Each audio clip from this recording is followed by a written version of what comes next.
We're counting down 20 weird facts about Bob Falfa's 1955 Chevy 210 from American Graffiti, a car that's far more legendary, overlooked, and mysterious than most fans realize.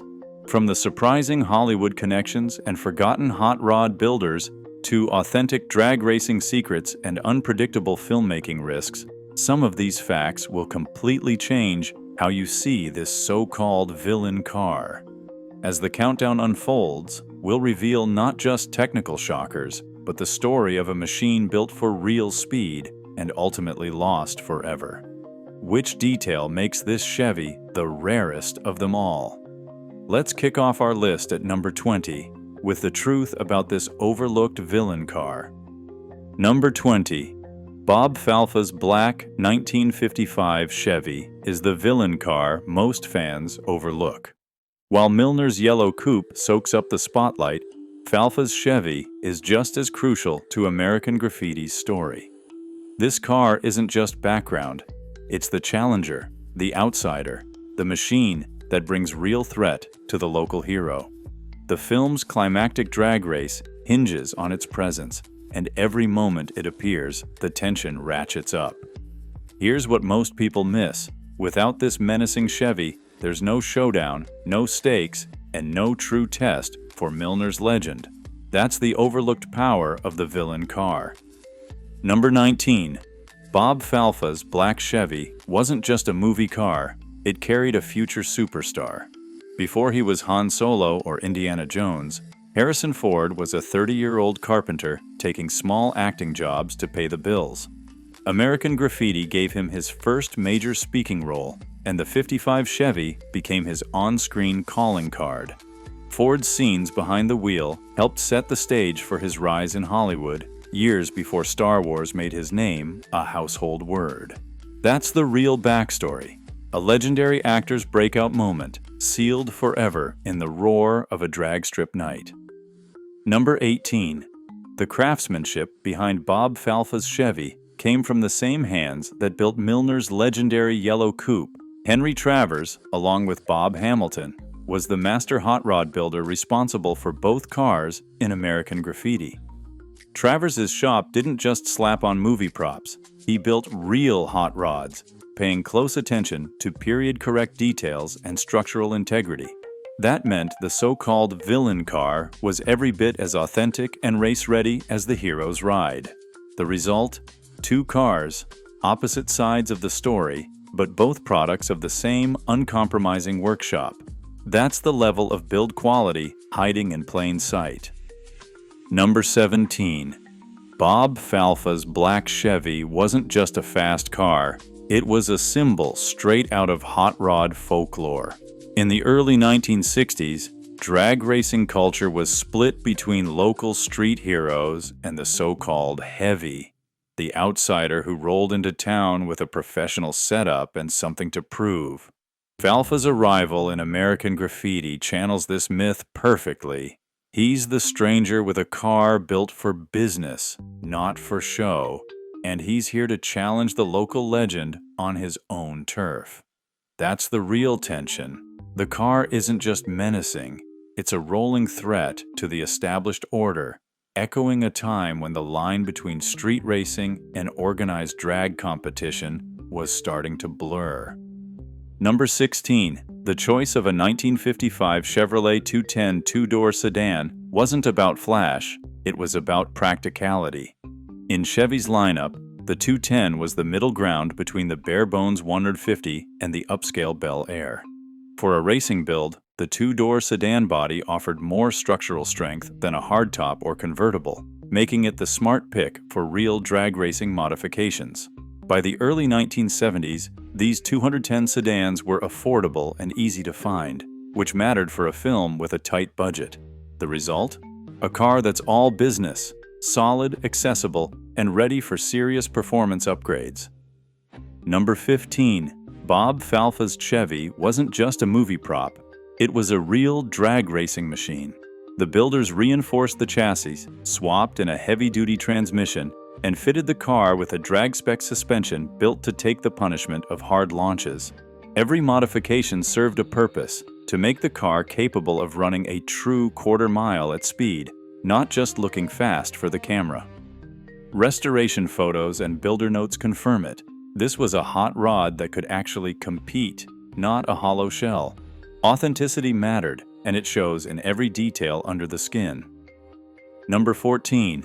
The heart of Bob Falfa's Chevy was a blown 327 small block V8, meaning a real supercharged engine, not just a movie prop. Chevrolet built the 327 from 1962 to 1969, and it quickly earned a reputation among drag racers for its strength and high revving potential. With a functional blower sitting on top, this setup could easily push the engine past 400 horsepower. Serious muscle for the early 1960s street scene. The supercharger wasn't just for looks, it crammed more air and fuel into the engine, delivering the kind of acceleration that made the car a genuine threat on Paradise Road. That's real horsepower, not Hollywood fantasy. Number 13. The exhaust setup on Bob Falfa's Chevy was all business. Lakester-style headers feeding into side pipes that exited just ahead of the rear wheels. These weren't just for show. The headers were fully functional, designed to improve exhaust scavenging and cut back pressure, giving the engine a real performance edge. That meant every blast of sound and every puff of smoke was the real deal, not Hollywood fakery. The aggressive look, the raw sound, and the visible hardware all signaled that this car was built to race, not just to look mean on camera. That's performance you can hear. Number 12. Speed wasn't just for show. Falfa's Chevy had to keep pace with Milner's coupe, not just in spirit, but on asphalt. For the Paradise Road drag race to feel real, both cars needed genuine muscle under the hood, each pushing an estimated 400-plus horsepower. That meant side-by-side runs at 80 to 100 miles per hour, captured in a single take without camera trickery. The technical build wasn't about bragging rights, it was a practical necessity. If either car lagged, the illusion of a true showdown would break. That's the invisible challenge behind every frame of the race. Number 11. The flat black paint on Bob Falfa's Chevy wasn't just a style choice, it was psychological warfare. In the early 1960s, a non-gloss black finish meant business. Racers used primer or matte black to signal that their cars were all about performance, not polish. This was the visual code of the hardcore street racer. Skip the shine, focus on speed. Against Milner's bright yellow coupe, Falfa's Chevy looked like a shadow, intimidating, unfinished, and ready for a fight. Every time the car rolled up, that flat black shell sent a message. This isn't a show car, it's a weapon. For anyone watching, the color alone set the tone for a serious showdown. Number 10. Every visual detail on Bob Falfa's Chevy was designed to intimidate. The car sits lower than stock, with an aggressive forward rake that makes it look ready to pounce. A supercharger juts through a cutout hood, signaling real horsepower and no patience for subtlety. The front bumper is the only flash, chrome against the flat black, drawing the eye before the rest of the car's stripped-down look takes over. Steel wheels, not fancy alloys, complete the business-like stance, while side trim is shaved to the bare minimum. Each choice tells the same story. This isn't a car for cruising, it's a machine built to win. The overall effect is pure menace. Every angle, every line, every missing piece of chrome serves to warn the competition that this Chevy means business. Number 9. Bob Falfa's Chevy isn't just a car, it's a silent extension of his character. Every detail, from the flat black paint to the stripped-down trim, tells you exactly who Falfa is before he says a word. The outsider, the professional, the guy who's not here to make friends. The car's business-like stance, exposed supercharger, and battle-ready exhaust pipes spell out his intentions. No nonsense, all challenge. In film language, that's non-verbal storytelling at its sharpest. The moment Falfa pulls up, you know the stakes have changed. The Chevy's menace isn't just visual, it's a message. broadcasting his role as the disruptor in a town full of local legends. That's how a car becomes a character's calling card, setting the tone for every showdown that follows. Number 8. The drag race between Falfa's Chevy and Milner's coupe wasn't a Hollywood illusion. It was filmed at full speed on a real stretch of road. Frates Road in Petaluma, California stood in for Paradise Road, and both cars ran side by side at actual racing speeds. Production logs and eyewitness accounts put the action at 80 to 100 miles per hour, with no process shots or rear projection.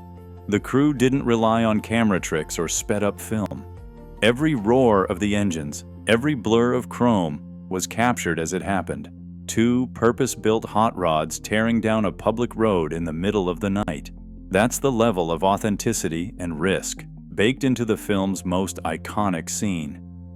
Number 7. Harrison Ford didn't just play Bob Falfa. He actually got behind the wheel of the Chevy for some of the filming.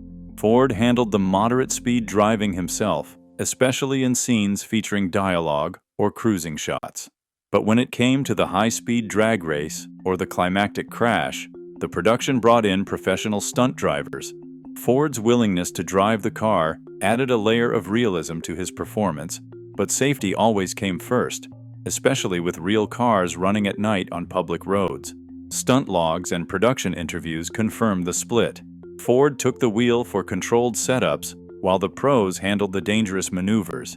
That balance between actor and stunt driver kept the action authentic without putting Ford or the movie's only villain car at unnecessary risk.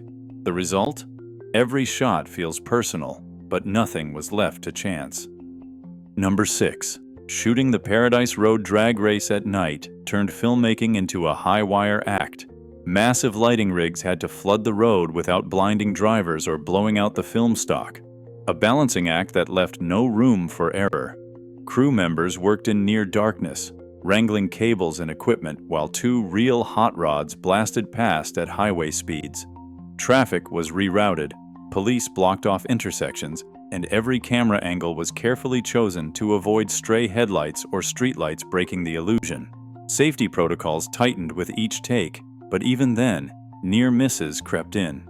Stories from the set mention moments when timing, visibility, or a missed cue nearly caused disaster. The risks were real, the margin for error razor thin. Every second of usable footage came at the cost of sleepless nights and white-knuckle tension, setting the stage for the destructive spectacle that would follow. Number 5. The destruction of Bob Falfa's Chevy wasn't a tragic accident or a last-minute call. The crash was planned from the very first draft of George Lucas's script. Production memos and early storyboards spell it out. Falfa's car was always meant to roll during the film's climactic drag race, a deliberate move to hammer home the real dangers of street racing. This wasn't Hollywood spectacle for its own sake. Lucas wanted the audience to feel the cost, to see what could happen when bravado met bad luck at high speed. Every step of the build, every safety precaution was taken with this moment in mind. The crew knew they'd be sacrificing a fully functional, race-ready hot rod for a few unforgettable seconds of film. Think about that. A car built for glory, handed over to destruction, all to serve the story's warning. The risk wasn't just to the machine, it was to the film itself, with only one shot to get it right. Number 4. The production decision behind Bob Falfa's Chevy defied Hollywood convention. Instead of building a fleet of identical cars for hero shots, stunts, and backup, the crew relied on a single 1955 Chevy for every scene, dialogue, drag racing, and the climactic crash. This wasn't a matter of oversight. It was a calculated risk shaped by tight budgets and the realities of independent filmmaking in the early 1970s. Studio asset policies typically demand redundancy, especially when a car is destined for destruction. But on American Graffiti, every high-speed run, every close-up, and every moment of jeopardy played out on the same chassis. There were no doubles waiting in the wings. The stakes couldn't have been higher. One false move, one wreck before the final take, and the film's most pivotal sequence would have been lost. Let that sink in. A single car, built for glory, knowingly driven toward total annihilation.